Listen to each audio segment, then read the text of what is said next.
礼いたします。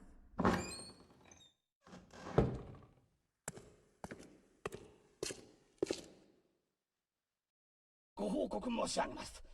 ようやくにして準備が整いました。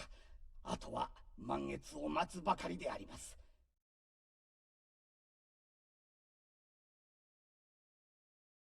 最終段階においては加賀研究所長殿も立ち会われるとのこと。10年ぶりの精神の巡り合わせという絶好の機会に研究員たち一同儀式の完全なる成功を保証しております。なお炉式蓄電装置の調整も怠りなく、電圧も安定しております。報告ご苦労。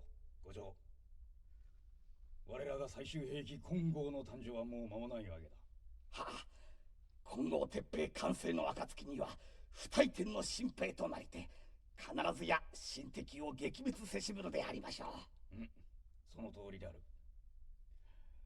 すまよ、長かったな。はあ、我らがこの壕にこもってからどのくらいになるか、もう昼も夜もわからんが、こうも爆撃が激しいということは本土決戦も近そうだな。はあ、金剛鉄兵の完成が間に合って何よりであります。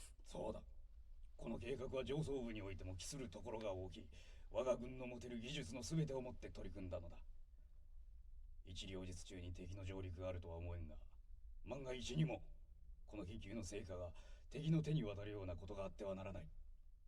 はあ、この神明に変えましても敵に奪取されるようなことはありません。うん、任せたぞ。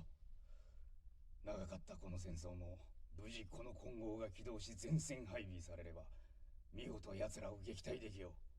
我らもこの暗い壕から出ることができる。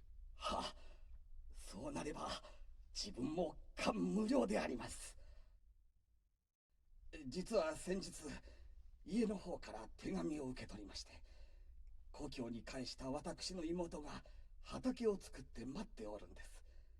今年の夏にはキュウリが実をつけるそうで。五条はその話ばかりだな。妹というのは最初の大空襲の時に貴賓室にかくまった娘だな。え、それはわしがそのくらい気づかぬと思ったのか。申し訳ありません。ですが自分はその。まあそう固くなるな。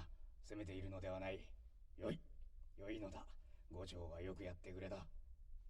これはわしの独断だが、五条には特別に召喚待遇を与えても良いと考えておるのだ。多少の私事は多めに見る。もったいないお言葉。だがまだ戦争が終わったわけではない。気を引き締めてかからなくてはならん。次の満月の夜まで全てを怠りなきようにな。はあ。よし、報告ご苦労。下がってよし。はあ、失礼いたします。